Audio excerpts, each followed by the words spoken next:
Hello everybody, and welcome to another retro review. Today we will be reviewing the Transformers Generations Deluxe Class Thundercracker, or what I like to call the Cybertron games Thundercracker. I don't think he was in Fall Cybertron, but he was definitely in War for Cybertron. Anyways, so this is a 2015 figure, I'm pretty sure. It's been a very, very long time, and his box has a lot of dust on it. But anyway, yeah, so his name is Thundercracker. He is part of the Transformers Generations line. He is a Decepticon, and he has a comic book included. This whole art thing is actually kind of clever. The whole art in the back is actually the comic book. So yeah, that's pretty cool. Yeah, for ages 5 plus. Nice. Oh, 2014. He's a 2014 figure. My bad. Yeah, Thrilling 30-year anniversary. Man, it takes me back in the day. Gosh, I remember when this guy was actually on the shelves and stuff. You got a nice other picture of Thundercracker from the comic book. Here is the back of the box. Here are some pictures. His spinning assault cannon! That's actually called the neutron assault rifle from Fall of Cybertron, but yeah, we'll call it the spinning assault cannon. Yeah. Cybertronian jet fighter mode. I love that. Here is tech specs. You guys can pause and read that. Kind of get an idea of what kind of person he is. And here is his bio. Thundercracker believes that the ability to fly is the ultimate expression of evolution among his kind. He views all those without it as inferior beings, doomed to crawl and struggle in the dust. He proves this to himself over and over by taking every opportunity to attack those below him. But his sneering superiority hides deep insecurity. He's unsure of himself as a warrior, doubts his commitment to the Decepticon cause, and suffers an almost crippling fear of someday being trapped on the ground. So yeah, there's a personality thing of Thundercracker. At least the IDW comic version. He wasn't really like that in the original cartoon, I don't really think. But yeah. So let's go get him out of the box. Kidding! Here is Thundercracker. I did not do any cutaways or anything like that. Let's go move the camera down here. So here is Thundercracker in his jet mode. Yes, I actually have 2 of these figures. The other one that's sealed in the box is something that my friend gave me, but I never really opened, in the name of preservation and stuff. But here is the Thundercracker I actually did open, and this toy is actually really, really special to me because I'm pretty sure this was the first Transformers figure I actually took care of. You know, I had a ton of Transformer figures beforehand, but I just played with them as a kid. I didn't know the value of what these toys were. I didn't even know how to transform most of them. And it was just, they're no longer functional, I'll tell you that. But Thundercracker is still here, and this is like, I think this is what started my toy collecting, because I remember being such a big fan of the, excuse me, I remember being such a big fan of the video games, and I remember thinking, man, the Seekers look cool, Starscream, Thundercracker, and Skywarp, and when they came out with a figure of this, and this was like around 2014, 2015, when I started collecting, I said, oh, okay, I have to have this. So Thundercracker was actually my first that went into my collection. Anyways, background origin story done with. Here is Thundercracker in his Cybertronian jet mode, and he looks pretty neat. I know he does have visible head syndrome. I mean, you can kind of look at the back. You can see his head right there. Hello. But that doesn't really bother me. This is a really cool mold design, in my opinion, because it definitely evokes the games for sure, but it definitely has those aesthetics that of the G1 cartoon, the original cartoon, that definitely you can definitely tell, like, oh, this is Thundercracker for sure. Anyway, so you got some really nice details. You got a Decepticon logo right there. You got the red, blue, and white color scheme, stripe pattern, which is definitely Skywarp colors.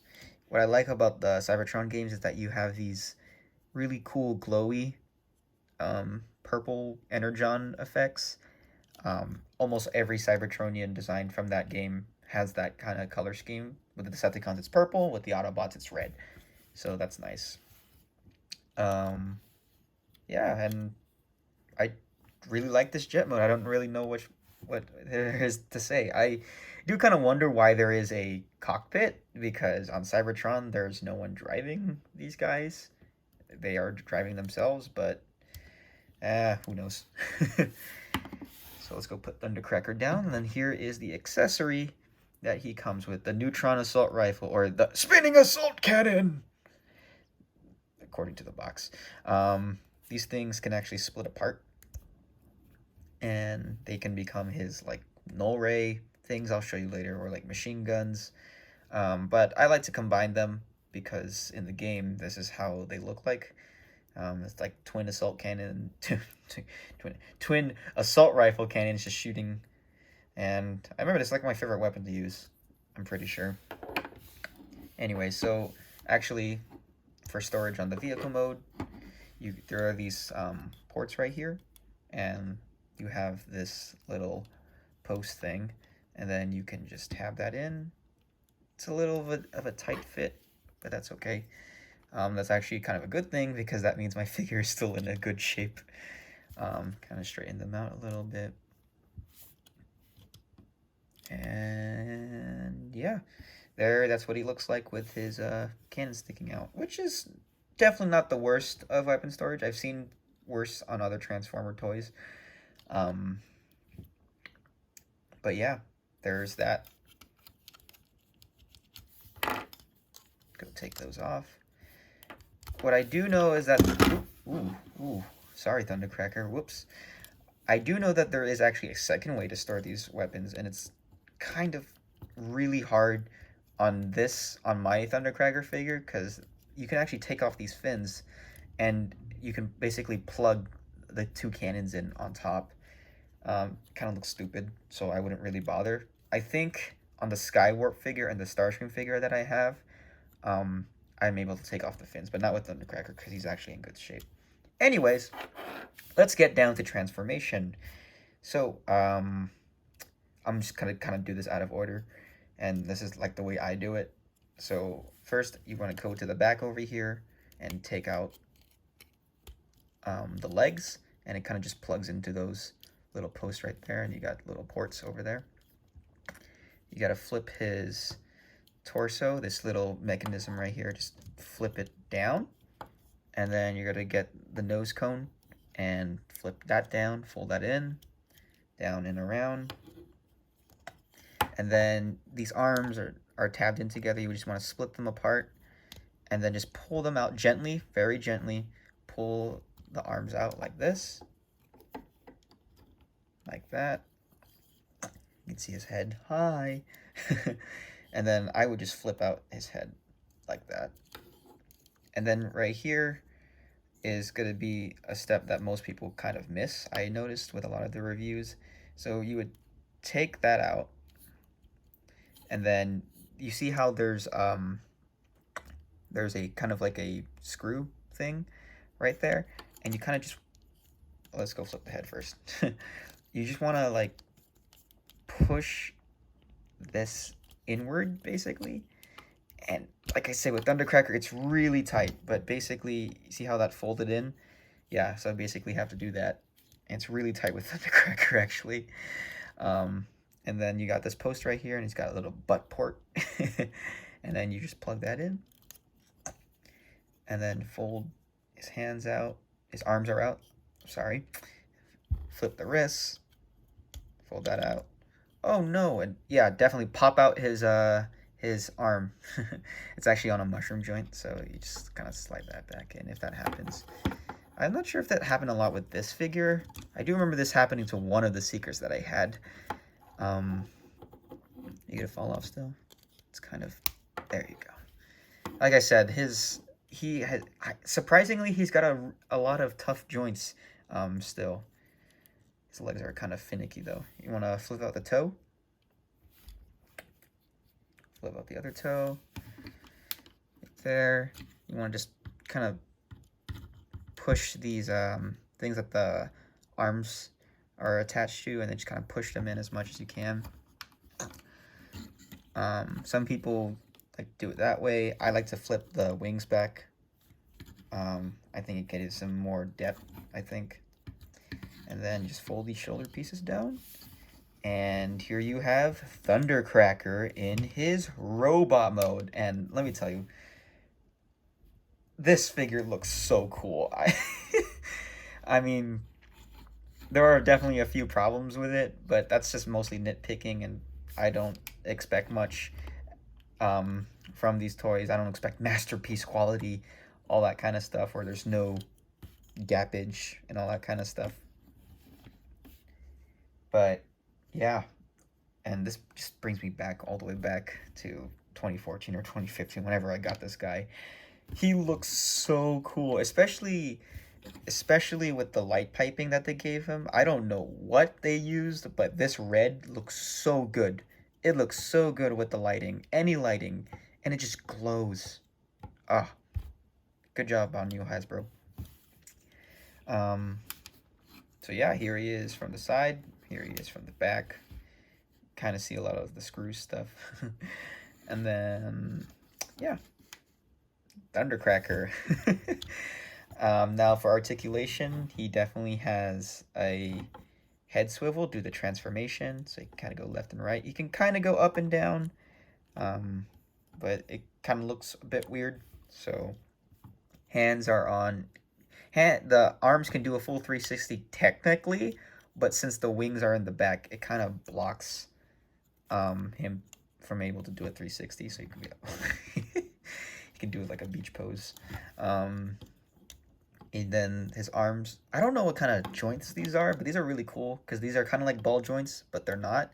They're kind of like, I don't know what those are, but they act like ball joints basically, and they give you almost full range of motion without it being a ball joint. And I kind of like that because ball joints tend to get loose over time and they kind of fall out, and it really sucks. His little, I guess, forearm thing. No, this is the forearm. Well, he can also do a swivel right here. I'll just tell you right like that. Then he's got like two joints here basically, and he can go up like that, or he can go like that. So that's really neat. And of course, he's got a wrist swivel, do the transformation. So yeah, he's got and then for the legs, he's got the same exact joint as the arms. Basically full range now because he doesn't have any wings blocking him. His knees can bend like that, and then he's got little feet pivot nubs. And then he actually does have more joints right here, so you can kind of give him like a wide pose, basically. You know, like kind of, this is more of like a Starscream pose, I'm not gonna lie. But yeah, there's that. So yeah, he looks really cool. Lots of nice details. Let's go back here to the head. You got the Energon, the dark purple Energon stuff glowing from him. His head is obviously that nice silver paint for his face. Silver paint on the knees. And just lots of nice details straight from the video game. And then if you notice that his arm kind of like transforms out, basically. And that is for his gun things over here. So you can actually just plug that in. It is starting to crack, which is why I don't ever display him like this. But this is how you're supposed to... This is how he looks like in the comic book. And this is how the toy intended it. So, yeah, there you go. It's kind of like... It's supposed to like replicate the null rays, kind of. But if it's kind of... The null rays really sit up here in the original cartoon, not down here. So it's kind of weird. It's kind of... It kind of lays down pretty low. But yeah, there he is, like that. And I guess to kind of replicate the null ray look, if you really wanted, although it limits your pulsability, is that you still have these ports over here from the jet mode. You can kind of plug that in right here, and essentially you have the null rays. It kind of works. Sometimes I do pose him like this, but really what I do is just give him just the gun as it is. I want to line those up. What's cool about the gun, I forgot to mention, is that since you see these gears that are latched together, and once you tap them together, basically they spin almost in unison, so that's really nice. Anyway, so let's go give him his neutron assault rifle. Oh, of course it fell down. I forgot to mention that the post is kind of short, so he kind of struggles to hold it. Actually, what makes it easier is if I turn his hand sideways, his arm sideways, and plug it in that way. That way the forearm doesn't get in the way of the gun. Okay, he doesn't want to hold it on that hand. This is an old toy. He was very well played with. I can attest to that. Definitely very well played with. So yeah, and his wrists are starting to die out. But yeah, you can go for a look that's kind of like that. Kind of just, I don't know. You can pose him any way you want, really. I don't normally display him with the weapons, actually, because I kind of just like the figure as is, and I display him with the other Seekers as so. So, yeah, I don't have any size comparisons right now, but don't worry, when I pop out the other Seekers, we'll definitely compare the three. So yeah, with that, that is my review of Thundercracker, my first Transformers review, kind of a mess. But I hope you guys enjoyed it, and if you see him on the market, the black market, no, I'm joking, like Frankenstein's, all those kind of weird convention stuff, and you can see him for like a reasonable price, like at most I would spend $30 for this guy. And if you really love the Cybertron games, then I say he's a really worthy Thundercracker to pick up. Definitely one of the better looking ones. So yeah. With that, have a good morning, a good afternoon, and a good night, depending on when you're watching this. Bye.